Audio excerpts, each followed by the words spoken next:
Hello, sustain at Akri Yam Sakura, allowing the Patosai Hum Blue Bob by Yen episode and Tom. Make back to back, any cap a good home, Coban Mokdal. Pagnichi Ban Rip Chow one chain pip there, and by trim clones and rap cap a good, they peg hang mokni. Morning chat chain at Makaban Chun Po, high Kaban Pram take to it, they can chi or prong payat, high come on Milabo. High no the new one chain mok pip there, ban touch. High cake a ban wrote my time, the sat a cheap, let yoke about loy. Collect the king side turn noms and nang the cheek upon their pair. Take cake a ban some bon sram time. Look the high cake bon lang your mots may, cheek on your tag. ใส่เจอแต่หมักใส่ซอบอลนุบอลไอได้สำคัญนะซองหลังโฮให้ดอแต่ไปให้สุดท้ายเอาชีเนื้อเงียบเก็บไปโจพาวเวอร์เอาไปแทนเตียนเคยไทยกินจังอ่ะชีหลังจ้องโฮจัดดังท่ากับหลังเทียบประกาศยอดไอเตยมันโดยแต่เคลียร์นั่งอ่ะฟูโดยคลุนไอนั่งเตยบดาจังให้ชีกับส้มไทยกินนั่งไฮไฟเว้นเติมใบไปโจกับหลังเทียบไอเตยประต่อปีไฮไฟให้ไทยกินกับบันแผบท่าส่วนเตียดออกกับหลังเทียบไอให้เกแต่ไปโจเตียดบ้านแต่ชีแทนใหญ่เฉินจังอ่ะสองสายจังยายมองประต่อปีดื้อไทยกินให้ชีกับบันจะเจนเตยไปมาดอสลาไทยกี้กับบันใหญ่หึงนั่งแผบแต่การโชว์แต่โชว์ท่าหึงนั่งวิอัดสำคัญเตะไงมุ้นกับบันลือสมาจากมันเนี้ยปีกรองบาสเกตบอลบาชีนั่งใหญ่ท่าแกบันเคยไทยกี้จมูกหนึ่งฮีน่าดาวประดาวขึ้นเนี่ยในไงบอลบามันแผบบาชีเคยย้ายจังชีก็เคยได้ลือให้ไทยกี้หลังแกงสัญญาณมองผู้ไอ้กาเป็นไงมุ้นไปที่บอลนั่งแกบันใหญ่จมูกมาท่าไงบอลนั่งแกเตยเจียทิมแต่ดอกไปโจล้างเตยแต่ปีเนี้ยฮีน่าหายสำคัญนะชีบันเคยเตียนจังอดดังเธอมาใหญ่ดังแต่ชีกระท่าก่อนนั่งจิบนึกกับเขาไอไทยกี้กระท่าก่อนนั่งเธอบ่แสได้กับวันท่าเหล่านั่งเห็นหลบโบลเปย์โชว์กับท่ามใบเป็นหยาบไอเต้น้ำมวยเหล่านั่งไปให้จีเกโชว์ควาพ่องผู้ไอเกลโบจังหวะเป็นเป็นนั่นแต่ควาหืนเชิงนายอันนี้บันเกท่าใบเฟรนมองไงมองจังไงน่าปันใต้ปันดื้อสายหาวเอาต้นมันหืนโชว์พ่องเป็นลูกซอกให้น่าดาวมาบกปังสำคัญน่าสมตัวอันเมื่อโมเกตินเมื่อเตอเหล่านั่งให้น่าคือพวกเขาเหลือกายวักขัดบอดเลี้ยงคลังเหม็นแตนใต้ท่าเหม็นตรำแต่ให้น่าเตะเน็บเส้นเตี้ยดอกกบรังสำรอกวักขัดได้ท่ามนเตอน้องในผังหัดหอไงดอกแต่เป็นจัดดาไงหายน่าสำรอกหัดเตียนใหญ่เตอพอยคลายแต่เมียนระบัวมองเบอร์เซนจีระบัวดังแต่จ่าไปเดินไปเด็ดเทปกดท่องบานหมกดอลไทยกี้กับบ้านเหมือนเจ้าร่วมทัศนาหนังเกย์ได้เดินไปหมกดอลเมื่อเจ้ามือล้างกดกับบ้านเคยยูซ่าจมูกหนังมัดแผลระบอกเกย์ให้เพลียมนุดได้กดกับบ้านจูบจมูกหนังคารันโดยเคลียคารันมันแผลท่าอะไรนั่งกบปงแต่ใหญ่ตูซับจมูกชีเนี่ยช่องใหญ่ไอ้ยอดไทยกี้กับบ้านเจ้าตูซับปีคารันมาดัดเจียควันแต่ใหญ่ฮัลโหลเพลียมตูซับตืดบัดจมใช้นี่หมดเอาเพลียมเลยใส่มือเกย์เพลียมมองคารันกับบ้านใหญ่สมโตหายกับบ้านปราบไทยกี้ท่ามือเต้ไปจะจ้องใหญ่มือกระคลาไงให้ชนะสู้ไทยกีท่ากระแกยูเนอตั้งปีมนมันเนยจมูกขี้หรือกับตัวปีเนยจมูกขี้เลือกสำรวจแต่งอันนี้ให้ถวายไทยกีแกงสัญญาณหอบเปียต่อยันมีนมองเดินไปเดี๋ยวปุ๊กแกบานจะจูบจมูกหนึ่ง5 ยูถวาย5 ยูหลังพิญญาอ้าวปุ๊กกดกระท่าสองสากดไปหาจิรโบลัดบ้านมาไว้ใต้คารันกับบานตบท่าออดเมาไม่กัดน้ำมวยให้เป็นสองสารมันเลิกตึงจัดเดินแต่5 ยูเล่งคลั่งมองยี่ปีเนนี่มาสวิตหมกเกหมกไอแน่พอต่อปีนั่งปีเนนั่งกับบานตะหอกไหลกุยไทยกีกับบานสาคารันจมูกหนึ่ง5 ยูท่าปุ๊กแกเมื่อเตอใจบ้านใจเปเวลีบ้านละอคลังเหมือนเดินลืนใจหาบ้านได้แค่รันปะอับตีไรดิ้งท่าสงสัยแต่ไทยกีนั่งกับปงแต่ประบาดจัดลายท่าชีผมสลันเติมดังบ้านใจเหมือนมอจำใจแผมกับปัตเตอร์แค่รันสกอร์5 ยูตังไปเกณฑ์นาทีแผมก็บันท้ายปุ๊กแกจับดามแตะตองเคลียร์ในไปแต่ปุ๊กแกเห็นนาหนูเชียร์ไล่ไปแต่บอกในปุ๊กแกจับดามศาสนาหมดเคลียร์นั่งปุ๊กแกอาซาดาเลยหมดเคลียร์หรือก่อนใหญ่ตุสับหมดเคลียร์ไอ้จังใหญ่เตอร์เอาตอนใกล้เชียร์สองสามหมดเคลียร์ไอ้เย่แต่เมื่อไงมือนุ๊กแค่รันก็มีปัญหาให้นั่งกับบานคอแต่การ5 ยูใหญ่แผลเพิ่งหาถึงอ้อนั่งแต่การ5 ยูก่อนแต่บัตรตุลซับบ้านมาแพลน5 ยูกับบ้านพญาซามบอกการเนียงโดยก็บ้านสมอันเนียงโจแต่ข้างคอม5 ยูบ้านโยสะเพยกำนัดแฮดได้กดเซตังปีถนัดตีปีนั่งหมอแครนอ่านบักสลักตะบงเพลียมยืนกับบ้านเคย5 ยูสุดเซท่าไงนี้ยังบ้านโยดมตะเกาะหมอบอกมือกับบ้านจ้องดังท่าเวียใบออดจ้องขอยใบแมนให้กับบ้านก็อดชื่อได้จ้องเอาเหล่านั่งยังดังไงท่าย่อมคือจุดซูเปอร์ฮีโร่นายจ้องใหญ่ท่ามือแต่ปัดนั่งก็ดังท่าเหล่าใส่ไม่ได้เจสแตนเตอร์ก็คล้ายแครนกัดเชิญให้เกยหยัดหลวงก็บ้านประดามเนียงไอเมอร์สะเพยนั่งมนโจเกยให้บัสันเชียเนอแต่กระเจนเตี้ยสายล้างจำใหญ่គ្នាต่อเทียนโดยรวมเพิ่มจำนวนหนึ่งตึกจัดบอกก่อนแค่นั้นก็บานเอาก่อนให้ประตบปีนั่งสารเวียบสไนด์ดะเกมองยับแมนเกเธอละออนตีซอสมเกเธอสังสาบันแค่ดันท่าทอไม่บ้านบาละอมังเนี่ยจำหายูสมยูเป็นจังเตอร์ใครเกยบ้านแมนแต่สมวันเตอร์แค่นั้นเกยใหญ่หลังสวิตเนสดับนูวันเนี่ยหลังจ้องแกงใบโดไงไทยกีหัวจัดพองสุสาแค่ดันพองนี่บันท่าในดีคลาฮันบอกเก้ประตบปีบ้านเฟอร์สังสารจมูกគ្នាให้ปุกเก้กับบ้านใหญ่គ្នាពីរឿងចែកពេលនឹងដោយពួកគេកំណត់រូលថាបើសិនជាមានអ្នកគេម្នាក់ធ្លាក់ទឹក ដែរក្នុងការងារសាលាឬក៏ការងារកីឡាពួកគេនឹងបែកគ្នាយកហ្មងធីបនេះលុយរបស់គេដែរតាឥឡូវនឹងដល់ម៉ោងហាយូចូលប្រកួតហើយម្នាក់ខិតខំប្រឹងប្រែងស្រែកឲ្យកម្លាំងចិត្តពីចម្ងាយហើយសម្រាប់ដៃគូប្រកួតដំបូងនេះគឺហាយូជាអ្នកឈ្នះបន្ទាប់ពីបានសម្រាកពីការប្រកួតម៉ាច់ក្រោយហាយូត្រូវជួបជាមួយនឹងយូដូហើយកំឡុងពេលសម្រាកយូដូក៏បានមកនិយាយជាមួយនឹងហាយូពីរអ្នកនឹងនិយាយគ្នាលេងសើចផងប្រឡំមែនផងតែយូដូផ្ដាំហាយូថាបើសិនជាលើកនឹងហាយូអត់ឈ្នះគាត់សំបីតែម្ដាយអញ្ចឹងឆ្នាំក្រោយហាយូមិនបាច់សង្ឃឹមថាបានមកប្រកួតនៅនឹងទៀតទេនិយាយចឹងមានន័យថាម៉េចហាយូថាថ្ងៃហ្នឹងគេមកឈ្នះមិនឈ្នះតែមួយម៉ាច់ទេបើក៏លេចទៅមើលការប្រកួតរបស់យូដូនិងហាយូវិញយើងឃើញថាមានភាពតានតឹងខ្លាំងមែនតើយូដូលើកនេះមើលទៅឃើញថាមាន power ខ្លាំងជាងលើកមុនទៀតម៉ាច់ដបងហ្នឹងហាយូគឺប្រឹងទប់ឡើងញ័រជើងហ្មងហើយម៉ាច់ដបងហ្នឹងគឺយូដូជាអ្នកឈ្នះចាញ់មួយម៉ាច់ហ្នឹង Karen ភ័យឡើងខ្លាំងហើយពេលនោះហាយូក៏បានរំលឹកទៅដល់រឿងរ៉ាវដតីកានៅពេលដែលពួកគេបានជួបគ្នាដំបូងនៅកំឡុងពេលដែលហាយូគាត់រៀនថ្នាក់ទី5ហ្នឹងម៉ាក់របស់គាត់តែងតែចុះឈ្មោះគាត់ឲ្យចូលរៀនក្នុង activity ផ្សេងៗគ្នាតែមានថ្ងៃមួយប៉ារបស់គាត់ក៏បានចុះឈ្មោះឲ្យគាត់ចូលលេងនៅ badminton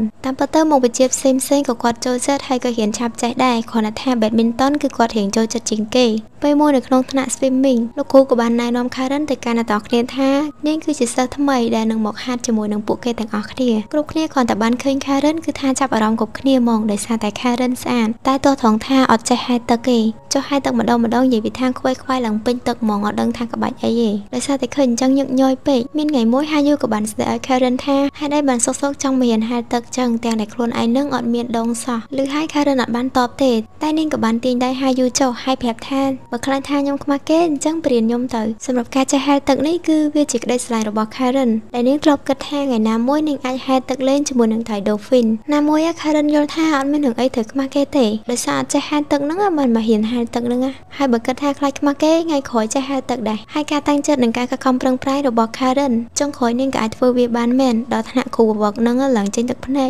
ចាប់ពីពេលហ្នឹងទៅពួកគេក៏ចាប់ផ្ដើមស្និទ្ធស្នាលមួយគ្នាដោយសារតែពីរនាក់នឹងនៅក្បែរគ្នាអញ្ចឹងហើយពីរនាក់នឹងគឺអាសាតែដើរលេងមួយគ្នាហើយអាសាជួបគ្នានិយាយទៅស្និទ្ធស្នាលដល់ថ្នាក់ថាមានរឿងអីក៏ប្រាប់គ្នាសប្បាយចិត្តក៏ប្រាប់គ្នាការទុកក៏និយាយប្រាប់គ្នាអីអញ្ចឹងហើយយូរទៅទំនាក់ទំនងរបស់ពួកគេក៏ចេះតែវិវត្តទៅមុខកាត់ចូលមកមើលពេលបច្ចុប្បន្ននេះវិញឥឡូវហ្នឹងពួកគេចាប់ផ្ដើមចូលប្រកួតរ៉ោនទី2ហើយយូបន្ទាប់ពីបានគិតទៅដល់ Karen តើតើជាមួយនឹងការខិតខំរបស់នាងក្នុងការរៀនហែលទឹកពួកហាយូឥឡូវគឺមានកម្លាំងក្នុងការប្រកួតខ្លាំងមែនតើហើយរ៉ោនទី2ហ្នឹងហាយូគឺជាអ្នកឈ្នះអត់បានប្រហែលរ៉ោនទី3ក៏បានចូលមកដល់វគ្គនេះគឺជាវគ្គស៊ីសាច់ហត់ឈាមគ្នាហើយអញ្ចឹងម្នាក់អត់ហ៊ានប្រហែលតែប្រហែលបន្តិចដឹងតែចាញ់ហ្មងឃើញតែខំទាំងពីរអញ្ចឹងកុំថាឡាយកីឡាករសម្បីតែអ្នកមើលហ្នឹងក៏ភ័យបុកពួរដែរចំពោះលទ្ធផលចុងក្រោយពិតជាធ្វើឲ្យយើងសោកស្ដាយខ្លាំងមែនតើដោយសារតែហាយូគឺគាត់ត្រូវបានចាញ់ទោះបីជាអញ្ចឹងក៏ដោយហាយូនៅមានឱកាសមួយឆ្នាំទៀតដោយសារតែឆ្នាំក្រោយហ្នឹងគឺគាត់ឡើងទី12ហើយចំណែកយូដូគឺគាត់ចាប់ទី12ឆ្នាំហ្នឹងហើយបើធៀបពីសមត្ថភាពវិញហាយូគាត់អត់អន់ទេគ្រាន់តែថ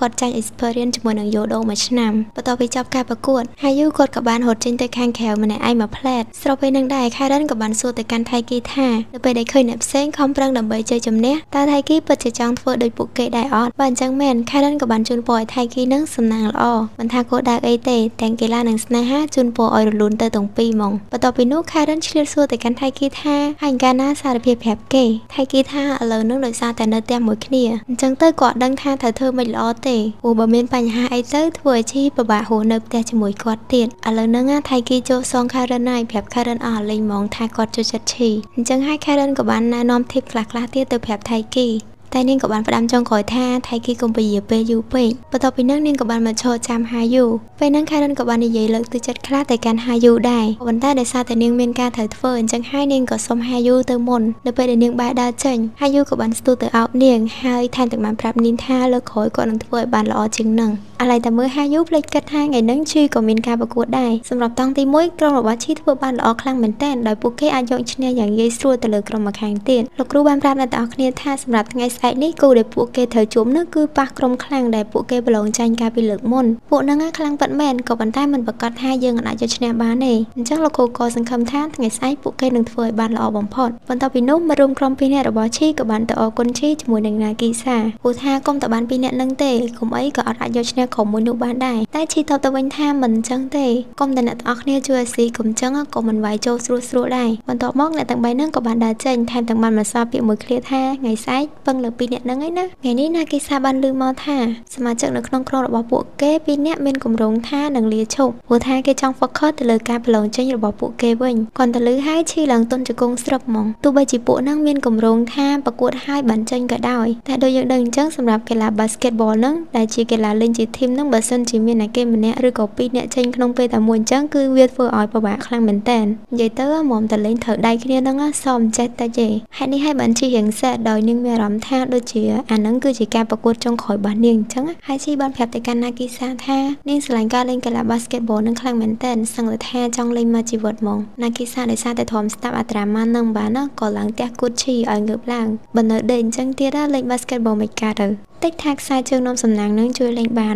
ននឹកទៅដល់ខ្សែជើងនឹងភ្លាមឈីគិតដល់ថៃគីភ្លាមមែនតើផឹកមិញថៃគីខំជូនពណ៌ច្រើនខ្លាំងណាស់ដល់តែនឹកឃើញអញ្ចឹងបានព្រមទៅជាមួយនឹងណាគីសាកាលមកដល់ពេលសែកឡើងថៃគីនឹងគ្នារបស់គាត់គឺមកធ្វើការវឹកហាត់ធម្មតាតែអត់ទេមានចម្លែកមួយព្រោះថាមានមនុស្សខ្លះមកហាត់ទាំងអត់មានអារម្មណ៍ក្នុងខ្លួនមើលតែប៉ុណ្ណឹងក៏ដឹងដែរនេះផឹងហាត់ឡើងចេញភ្លើងតែនិយាយថាអ្នកនៅក្នុងសាលារបស់ពួកគេដែលបានចូលទៅប្រកួតហ្នឹងគឺដឹងលទ្ធផលឲ្យអស់ហើយដោយពួកគេគឺនៅសល់តែ basketball team មួយទៀតទេហើយណាមួយពួកគេត្រូវប្រកួតថ្ងៃហ្នឹងម៉ោង4ទៀតនិយាយចឹងចុះហ៊ីណាឥឡូវមិនម៉ាយអ្នកស្ងាត់ឆឹងកំពុងតែនិយាយគ្នាលោកគ្រូក៏បានចូលមកដល់ហើយប្រាប់ពួកគេថានៅម៉ោង4គឺខាងសាលានឹងបិទកន្លែងវឹកហាត់ហ្នឹងហើយដោយសារតែខាងសាលាគឺត្រូវមានការជួសជុលនៅកន្លែងខ្លះគេចូលមកដល់ម៉ោង4មុននឹងចេញទៅផ្ទះថៃគីក៏បានចូលមកកន្លែងវឹកហាត់ហ្នឹងម្ដងទៀតព្រោះគាត់ខ្លាចថាគាត់ភ្លេចយកអីអញ្ចឹងណាតតែពេលទៅដល់ហ្នឹងគាត់ក៏បានឃើញបាល់អាបាល់នឹងតំណងពេកក៏ថៃគីយកមកលេងព្រោះថាហោតដងឃើញឈីបោះតំណងដល់ហើយក៏បណ្ដែទោះត្រង់ថាបោះមិនខ្ចីតែចូលថៃគីក៏ផឹងបោះទៅបោះមក20 30 50ដងនៅតែអត់ចូលហើយក៏គេគិតមកផ្លែតថាឈីបោះមិនបានចូ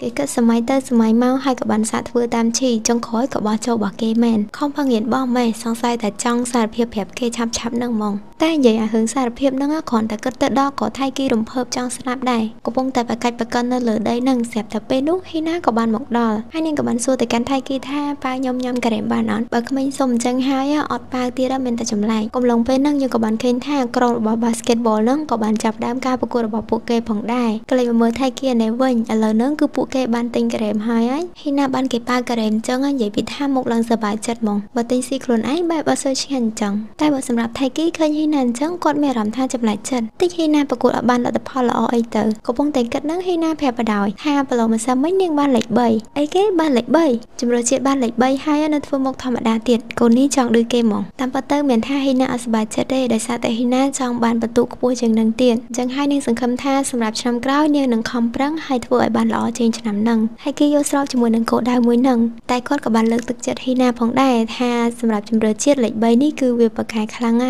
ើយគាត់ក៏បាននិយាយពីអបអរសាទរចំពោះហ៊ីណាដូចគ្នាបន្ទាប់ពីនោះហ៊ីណាក៏ចង់ទៅអង្គុយញ៉ាំនៅកន្លែងសួនវិញនៅពេលដែលថៃគីដើរទៅតាមហ៊ីណាគាត់ក៏បានកលេចទៅមើលម៉ោងក្បែរនោះផងដែរមើលទៅក្រុម basketball បាឈីក៏លេងចិត្តចាប់ដែរហើយចំណែកហ៊ីណាបន្ទាប់ពីបានញ៉ាំការ៉េមអស់នាងក៏បានទៅជិះតោងលេងចេះតែមានហ្មងចែសពុតឡើងខ្លីហើយទៅយល់តោងទៀតធ្វើឲ្យថៃគីដែលនៅក្បែរនឹងឃើញហើយឡើងភ័យបុកពោះហ្មងថៃគីក៏បានប្រាប់ហ៊ីណាថាឲ្យឈប់ជិះតោងហើយយកខ្លាំងអញ្ចឹងទៅគេប្រាប់ហើយនឹងហ៊ីណាខឹងទៀតដោយនាងគិតថាអាខោខ្លីដែលនាងស្លៀកក្នុងនឹងសឹងតែប្រហែលអាសពុតនឹងបាត់អីហ្នឹងតែថៃគីថាទោះយ៉ាងណាក៏មិនត្រូវធ្វើចឹងដែរគិតទៅពីអ្នកនេះសាហាវហ្មងគាត់ចឹងនឹងក៏មានរឿងឆ្លោះគ្នាដែរបន្ទាប់ពីនោះហ៊ីណាក៏ឈប់យល់ហើយមកអង្គុយធម្មតាវិញហ៊ីណាក៏បាននិយាយទៅកាន់ថៃគីថាថ្ងៃហ្នឹងខែងឈីទៅប្រកួតអីថៃគីក៏ឆ្លើយថាហ្នឹងហើយឮថាត្រូវប្រកួតជាមួយនឹងក្រុមរបស់សត្រូវកាលពីឆ្នាំមុនទៀតមើលទៅការប្រកួតហ្នឹងដឹងតែក្តៅកគុកហើយមើលទៅថៃគីគាត់រៀងបារម្ភក៏ប៉ុន្តែទាស់ថងថាគាត់ធ្វើអីអត់បាននោះទេពេលនោះហ៊ីណាក៏បានប្រវល់ថៃគីភ្នាល់គប់ស្បែកជើងដោយពួកគេនឹងធ្វើការយល់ទងនឹងឲ្យខ្លាំងហើយក្បត់ស្បែកជើងនឹងទៅមុខអ្នកគេក្បត់បានចិត្តជាងអានឹងចាញ់ហើយអ្នកដែលចាញ់គឺត្រូវនិយាយរឿងលាក់ទុកក្នុងចិត្តដែលអាចនិយាយប្រាប់អ្នកគេសោះតែមុនលេហ៊ីណាផ្ដាំហើយផ្ដាំទៀតថាមានឲ្យមើលខោក្នុងទៀតទេណាយីកូនស្រីនេះនិយាយសាហាវហ្មងថៃគីដបងរៀងចម្លែកចិត្តដែរហ្នឹងប៉ុន្តែដោយសារតែឃើញហ៊ីណាមើលទៅរៀងសប្បាយចិត្តអញ្ចឹងហើយក៏កំដរហ៊ីណាលេងហ្មងទៅថៃគីបានឡើងទៅល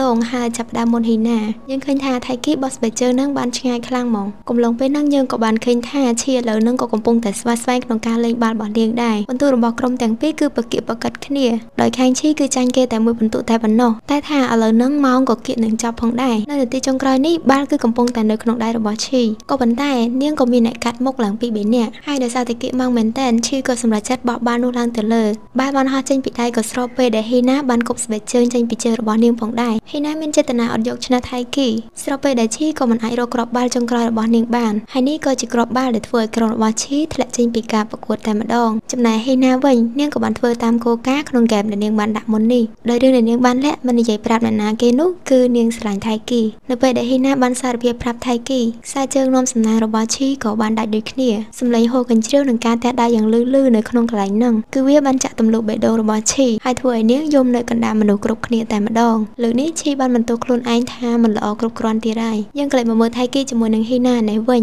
ថៃគីស្ងាត់មួយសន្ទុះដែលគាត់បានតបតអីជាមួយនឹងហ៊ីណានោះទេតែហ៊ីណាក៏បន្ថែមថានាងពិតជាចូលចិត្តគាត់ខ្លាំងមែនទែនបន្ទាប់មកថៃគីក៏សួរទៅវិញថាក្នុងន័យអីដែរហើយហ៊ីណាក៏បញ្ជាក់ថាក្នុងន័យស្នេហាមនុស្សប្រុសហើយនឹងស្រីរួចនាងក៏បានបន្តថៃគីគិតថាយើងគ្រាន់តែជាមិត្តភក្តិនឹងគ្នាមែនហើយហ៊ីណាក៏ធ្វើជាសើចមើលទៅកន្លែងហ្នឹងដូចប្រែងហ្មងហ៊ីណាថាមិនបាច់កាំងអីទេព្រោះអីហ្នឹងខ្ញុំក៏កាំងដែរនៅសុកមានអារម្មណ៍ចឹងលើថៃគីឆ្ងល់ខ្លួនឯងហ្មងចេះទៅយើងសប្រាយជុំគ្នាហ្មងទៅណាទោះបីជាហ៊ីណានិយាយលេងសើចប៉ុន្តែថៃគីដឹង 100% ថានេះគឺមិនជាការលេងសើចទេសម្រាប់ថៃគីគឺគាត់ដឹងថានិយាយអីទៅកាន់ហ៊ីណាព្រោះអីនេះជាលើកដំបូងដែលគាត់មានមនុស្សស្រីមកសុំស្រឡាញ់គាត់ផ្ទាល់អញ្ចឹងចំពោះរឿងបេះដូងថៃគីហ៊ីណាដឹងច្បាស់ថាគាត់ចាប់អារម្មណ៍ទៅលើឈីហើយចំពោះការសារភាពនេះក៏គ្រាន់តែធ្វើឲ្យអស់ចិត្តដែរមួយវិញទៀតហ៊ីណាក៏អត់ចង់បានចម្លើយពីថៃគីឥឡូវហ្នឹងដែរគ្រាន់តែចង់ឲ្យថៃគីចាប់ពីពេលហ្នឹងទៅឈប់ទុកនាងជាមិត្តដូចពីពេលមុនទៀតគឺសូមឲ្យទុកនាងជាមនុស្សស្រីម្នាក់ដែលស្រឡាញ់គាត់និយាយចោលភ្លាមហ៊ីណាក៏សុំទៅផ្ទះមុនចំណែកថៃគីបន្ទាប់ពីហ្នឹងគាត់ក៏បានរកទិញទឹកផឹកនៅកន្លែងនោះថៃគីញ៉ាំទឹកបដាគិតបដាឆ្ងល់ថាហ៊ីណាស្រឡាញ់គាត់មិនបានគាត់អត់ដឹងខ្លួនចឹងហើយស្រឡាញ់តាំងពីពេលណាឬក៏តាំងពីថ្ងៃមើលកញ្ជួចដូចតំណងដែរព្រោះអីកាលហ្នឹងរៀងស្និទ្ធស្នាលគ្នាហើយសំខាន់ហ៊ីណាថ្ងៃហ្នឹងស្អាតប្លែកទៀតតោះអ្នកទាំងអស់គ្នាកន្លែងនេះអត់មានខ្ជិលបកឲ្យអ្នកទាំងអស់គ្នាស្ដាប់ព្រោះអីតួប្រុសនេះឡប់បដោយហ្នឹងណែតួផ្សេងនៅក្នុងរឿងហ្នឹងគេដឹងគ្រប់គ្នាហ្នឹងសូម្បីតែអេដមីនហើយអ្នកទាំងអស់គ្នាមើលហ្នឹងក៏ដឹងថាហ៊ីណាចាប់អារម្មណ៍ថៃគីតាំងពីដើមមកហើយខ្លួនឯងហ្នឹងអត់ដឹងអីណាណែកុំខកអេដមីនណាអេដមីនចូលទៅវាយតួប្រុសហ្នឹងឯណាណៃម្ដងមើលឈប់ការងារអីទៅវាយថៃគីហ្នឹងខ្លួនឯងមានប្រវត្តិធ្លាប់គេញ៉ាយហើយអត់ស្រឡាញ់គេដែរសោះមកធ្វើឯងអីណាអារម្មណ៍មួយហ្នឹងមានតែប្រុសស្មោះដូចភូជមីទេបានយល់ច្បាស់ជួនកាលបើយើងអត់មានចិត្តលើគេផងគ្រាន់តែចាត់ទុកគេគឺជាប្អូនស្រីហ្នឹងហើយទៅស្រឡាញ់គេធ្វើម៉េចគ្រាន់តែប៉ុណ្្នឹងក៏ខឹងថៃគីដែរបញ្ញាប់និយាយតលឿនទៅអូខេនិយាយតក៏បានដែរពេលមកដល់ផ្ទះម៉ាក់របស់ថៃគីក៏បានប្រាប់ទៅកាន់ថៃគីថាគាត់ទទួលបានទូរស័ព្ទពីខាងម៉ាក់របស់ឈីដោយដំណឹងនោះគឺក្រុមរបស់ឈីបានចាញ់ហើយក្រោយពីលើកដំណឹងនេះថៃគីដូចជាមានអារម្មណ៍ថាគាត់បានធ្វើខុសរឿងអ្វីមួយយ៉ាងកាត់ចូលមកដល់ស្អែកឡើងថៃគីក៏បានទៅសាលាធម្មតាថ្ងៃនេះខាងក្លឹបរបស់ហ៊ីណាគឺគេអត់ធ្វើការវឹកហាត់នោះទេថៃគីគិតថានេះក៏ជាដំណឹងល្អសម្រាប់គាត់ដែរព្រោះគាត់អត់ដឹងថាត្រូវជួបហ៊ីណាហើយនិយាយជាមួយនឹងហ៊ីណាមិនទេក៏ប៉ុន្តែនៅពេលដែលគាត់បានដើរទៅដល់កន្លែងវឹកហាត់ស្រាប់តែបានឃើញហ៊ីណានៅមុខមាត់ទ្វារនឹងតែម្ដងមើលទៅហ៊ីណាក៏រីករាយក្នុងការចូលទៅខាងក្នុងនឹងដែរចៃដន្យអីហ៊ីណាក៏បានកលេចទៅឃើញថៃគីដែលគាត់កំពុងតែឈរមើលនាងក្បែរនោះឃើញហើយហ៊ីណាឡើងភ្ញាក់ភ្នែកហ្មងថៃគីក៏តបទៅវិញថាមកឲ្យគាត់មើលមិនបើផ្លូវនឹងគាត់ត្រូវដើរចូលទៅដែរនឹងហើយហ៊ីណានៅឈររេរនៅហ្នឹងក្នុងស្ថានភាពហ្នឹងហើយពីអ្នកហ្នឹងនៅឆ្លោះគ្នាទៅមកនៅកន្លែងហ្នឹងទៀតសំខាន់ណាស់ហ៊ីណាជ្រិតឌឺថៃគីថាឥឡូវហ្នឹងថៃគីដឹងតែខុសពីមុនហើយឲ្យតែពេលគាត់ឃើញនាងធានា 100% ថាបេះដូងជប់លោតលើកនេះថៃគីប្រកែកលេងចាញ់ហើយហ៊ីណាក៏បានបញ្ជាក់ថាឲ្យថៃគីហ្នឹងចាំទុកក្នុងចិត្តផងថានាងគឺជាមនុស្សស្រីដែលស្រឡាញ់គាត់និយាយឲ្យហ៊ីណាជ្រិតបាញ់ថាបេះដូងជប់លោតទៀតអត់និយាយរួចហ៊ីណាក៏បានបើកទ្វារហើយរត់ចូលទៅខាងក្នុងបានអីដែលចៃដន្យលើសពីនឹងនោះគឺឈីបានឈរនៅក្បែរនឹងហើយនាងគឺថាបានលើខ្ទេចអស់លេងហ្មងហើយមិនដែរណាបងប្អូនវីដេអូមួយហ្នឹងគឺអេដមីនថារកអត់ចេញទៀតទេតាចៃដន្យនេះអេដមីនគិតថាអត់ចង់ស្ទះម្នាក់ឯងអញ្ចឹងឲ្យបច្ចេកឲ្យអ្នកទាំងអស់គ្នាស្ទះជាមួយគ្នាខ្ជិលនិយាយច្រើនណាចុច Subscribe ដើម្បីតាមដានវីដេអូតមួយទៀតគ្នាយើងកុំភ្លេចជួយទៅទិញអាយអេដមីនម្នាក់មួយផងណាបើបានគ្នាយើងជួយទិញអាយច្រើនណាប្រហែលជាអេដមីនអាចចេញរឿងច្រើនអីចឹងណាឈ្មោះ Page Hasakura Store Hasakura Store logo Pikachu ពណ៌លឿងអ្នកទាំងអស់គ្នាអរគុណច្រើនដល់អ្នកទាំងអស់គ្នាជម្រាបលាជួបគ្នានៅវីដេអូក្រោយ